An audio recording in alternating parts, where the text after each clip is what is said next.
You jokers. Oh, it's the champ. What's up, my man? How are you? You know what's funny as hell? I was skimming through my pictures, and Yeah. I found this picture by Photoshop Steve of Dana White and Matt Serra as babies. Shit. Why are you bringing that up? Now people gonna ask I'm you, looking at it right now. That's funny as hell. You just call. and they're gonna be like, could you tweet that, champ? Because we want to see what that looks like. Yeah, I gotta tweet that. How are you, buddy? I'm doing good, man. Right now I'm on a movie set. What? No, actually, TV show set. I'm working on a show called Night Shift on NBC. I'm hot as hell because I got on like 7 layers of clothes. But other than that, you know, I'm good. So, what are you playing on Night Shift? What kind of? I don't know the show. I'm a man, a hardworking man in the oil field. Oh, Night Court. I thought that show was done. It's not Night night. shift. It's not night court. Oh, my bad. Not- Night Oh, shift. That's not turning that. I know what you're talking about. Though. Hey, so I'm going down memory lane because I'm trying to sift through my pictures, and I see the one of you and Dana as a baby, and I see this little lovey-dovey picture, you and Dean. Me and Dean? No, UFC no such way. and such. Y'all like reunited, and it feels so good. And then the last and most funniest picture is it's a picture of me, Dean, and Eve Edwards, and I was the smallest out of the 3. Oh, what?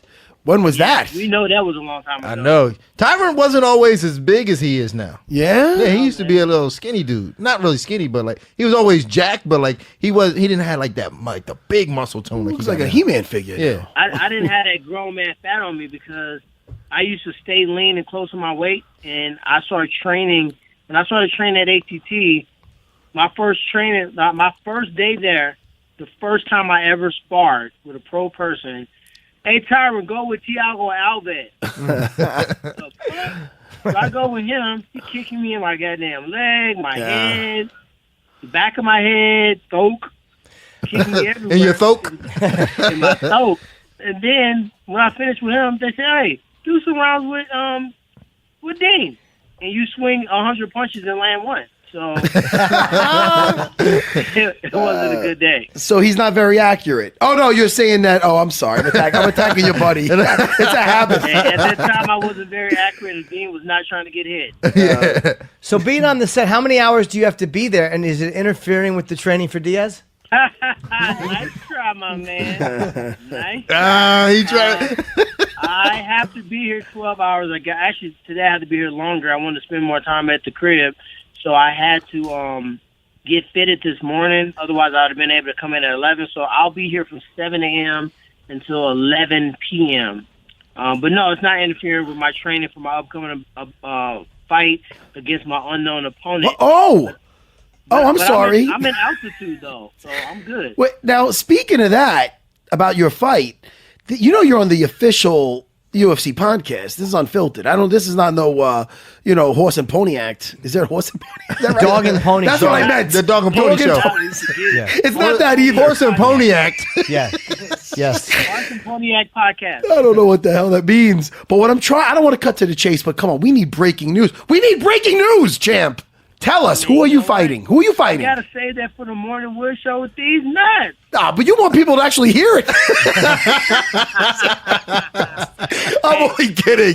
Champ. If you tell them you breaking news, and they'll tune in. So That's me and true. Dean gotta get our numbers up. So we gotta say the thunder for when the big deal comes. So listen, now that he's not fighting Michael Bisping and he's going to be fighting you, after the layoff with GSP, what do you think about the strategy? Well, let me tell you the strategy for anybody I face. What they ask. To be honest, and just to be quite frank, my most difficult opponents are behind me, style-wise. Ooh. Wonderboy was a pain in the ass to train for, pain in the ass to fight. Yeah. Someone asked me, hey, man, what about the Trilogy? I said, you don't want to watch that. I don't want to watch that. And that mother sucker will have to walk on water for me to pull up and fight him again. So he's going to have to go on a nice little win streak for that to happen again. So I'm really glad that I can get back to fighting a regular mother effer. Yeah.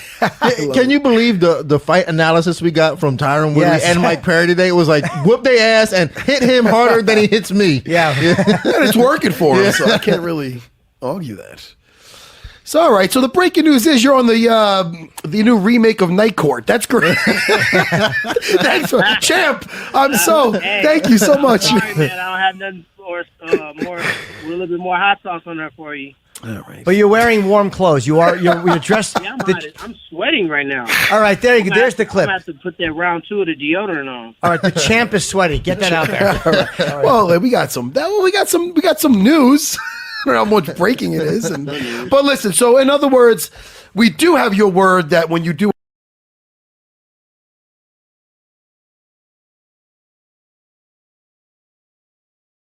And I'll recap with you guys what we dropped on the Morning Wood Show.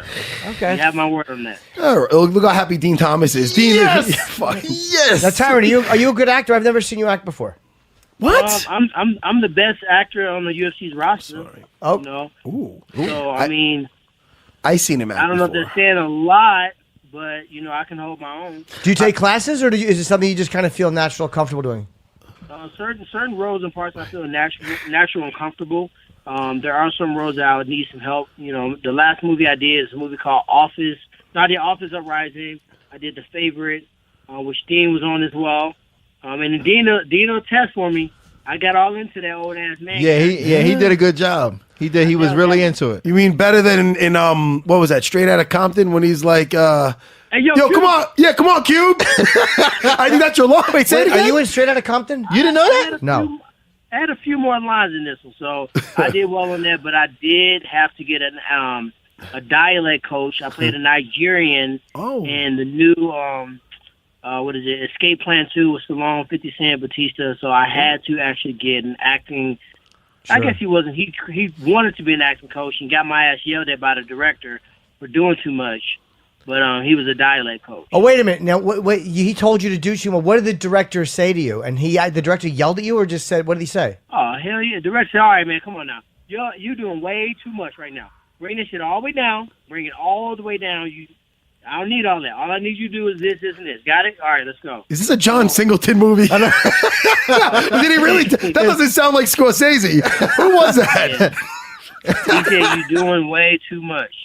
Well, with the voice or just your acting in general? No, I mean, this is the thing. When I got there, I read the script, right? The script said I was in a sanctuary. So I'm thinking of church. So then the guy that I was working with for the dialect, he wanted to be an acting coach. So he was like, okay, if he was in a church, most Nigerians are Catholics, so he would do the touch on his head cross. He would open his hands up, hold his head back, nod his head. Man, I got my ass yelled at for all that. Oh, no. Man. You're playing a holy man. He's like, no, you work for UPS. What are you doing? Shoot my line. And I did all the extra shit. Who saw you get yelled at? Was Stallone there when it happened, or 50 Cent? No, they weren't there then. When they were there, I was on my best behavior. Oh, okay. Well, at least you got to do scenes with them. So it was an inside joke for the rest of the movie on how horribly I did that one bar. For you guys that are from the hip hop culture, when you drop that one rap line, it's a bar. So my one bar was horrible, and they joked me for the rest of the movie about it. Well, I didn't know you were in Straight Outta Compton. Now I got to watch that again. He has that. I mean, God forbid you watch a classic movie again. I wouldn't mind. That's a good film. That was a fun movie. I did enjoy it. Didn't get any damn ratings like it should have either. I was kind of mad about that. What Straight Outta Compton? Didn't that get nominated? It got great ratings, and it did a lot of sales on the box office, but it should have won an Oscar and it didn't. So. Was it nominated or no? It was nominated for something like score or something like that. Yeah, it was nominated for a lot of. I mean, won a lot of awards, but the main one we know was an Oscar. I just thought it was worthy of one. What won that year? Do you remember for Best Picture? Best Picture's weird, man. Know. They throw like Moonlit. They gave it to this year. They do some really weird. I think Spotlight won that year. Man. Right, but the top and I didn't see Moonlit, but I thought Hidden Figures, the same actor was, he was one of the supporting actors in that movie as well. I thought that movie was a good one. I didn't see that. Moonlit was really. It was like a few years ago. Gave David the Crash, which is one of my favorite movies with Don Cheadle and Matt. I love that movie. That's old. Don Cheadle, that was years ago. Howard.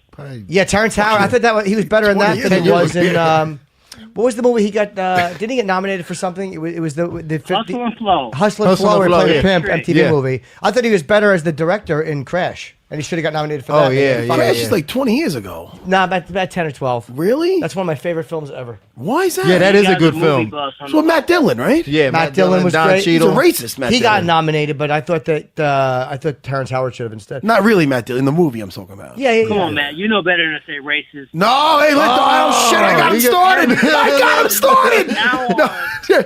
All right, Chip. Racist. Thanks for calling in, Chip. No, I'm only kidding.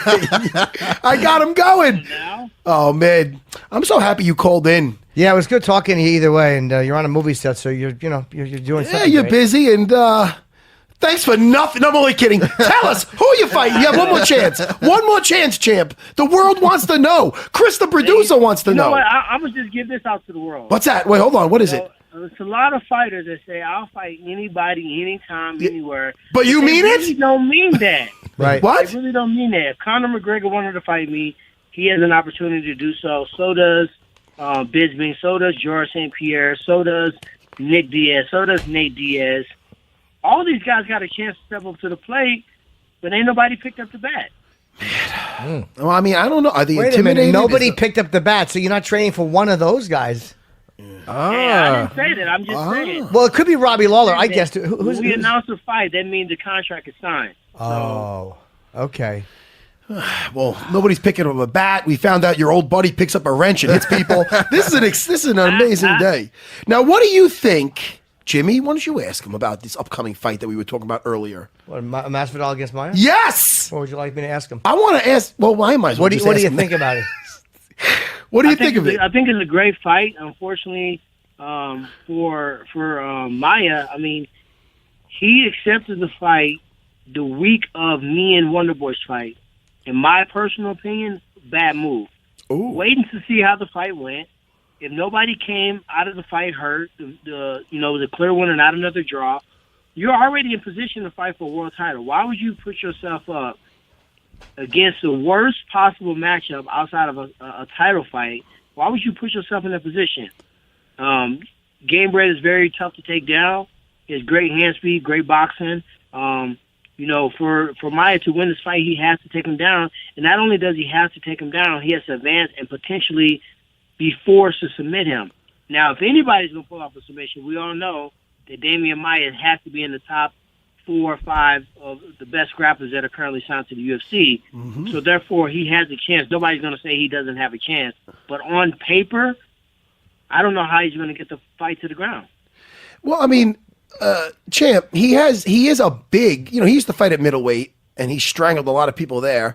And Masvidal's coming up. He used to fight at 55, so he's not a huge. Even though he looked phenomenal. I don't think the weight. I don't think the weight's going to have anything to do with it because it's going to be a timing and distance issue. So if Masvidal has the ability to use his hand speed and footwork to create, combinations and get in and get out, then he won't have a chance to put that weight on him to grab him and to clinch him. His best bet, in my opinion, is to lunge in on a single leg, pull a half guard, and go to work. It's very interesting. It's a very interesting fight. Yeah. I'll tell you that much. I can't wait for it because, again, there's a lot of fighters that know exactly. I mean, everybody knows exactly what Demian Maia wants to do. That's right. And not a lot of guys. Yeah, will but stop you know him. what? The thing is, a lot of them guys accepted it. You know what I'm saying? Like, Really? or couldn't do nothing about it. Well, that's the thing. Like Carlos Condit, but he can't wrestle though. Carlos Condit can't wrestle. Carlos Conor was terrified of the grappling, and he fought that way. He backed up and fought uncharacteristically like he would fight, and he just basically absorbed the takedown. He let the takedown soak into his body like a nicotine patch. Yeah, If go ahead. If I fight him, he get knocked out. It Like ain't Gunnar no Nelson? Takedown, ain't no sprawl, it's a knockout. Like they accepted though. Well, Gunnar Nelson was trying to take away those takedowns. I mean, Yeah, he didn't but just accept still, like he was still kind of like grappling with him. You know what I'm saying? Like he was trying to prove that something. he can Yeah. grapple with the grappler. Well, hey, listen. Only person that has success with that is Jake Shields. Oh yeah, that's He true. Well, successfully showed that he can grapple and actually out MMA grapple Demian Maia. well, he's one of the best ever as far as how he transitions his jiu-jitsu into with MMA. No doubt about that. Shuts guys down. I mean, he's really really an underrated fighter. Jake Shields. Very underrated. So you think he should have possibly waited before signing this contract and just seeing what happened? That's a very interesting point. He should have. Why would he? They announced that the week of the fight. Like, I don't want to call him stupid, but damn, that was stupid. It was stupid, yeah. Yeah, unless someone told him he was definitely not next in line. Yeah, and I don't feel bad for him. Like, everybody, what do you think? I'm like, hey, man, have you seen what I got to do to promote my goddamn own self? You think I'm finna sit here and feel sorry for somebody else? Like, I've been in so many quote unquote number one contendership fights. There is no number one contendership fight. Fight hard, kick ass, talk it up, be exciting, look good while you're doing it, and you'll find yourself in the title fight. Like, don't get caught up on, oh, he's beat this guy, that guy, because if that was the case, why did he ever have to fight Masvidal anyway? Right. Well, maybe we'll have him on here eventually, Maia. Yeah. I'd like to have him on here and see what's he's up. going to be too congratulatory. Oh, thank you so much. I would really pray and wish that the winner of Tyron and Stephen Thompson would please and hopefully and thankfully and graciously offer me the opportunity. That's why you're fighting Masvidal. You're saying that nice guy stuff doesn't work. You say nice guys finish last. Yeah, it doesn't work. Absolutely. All right, they're yelling at Tyron to get back to the set. I hear talking in the back. Everyone's waiting for him right now. He's just on the phone.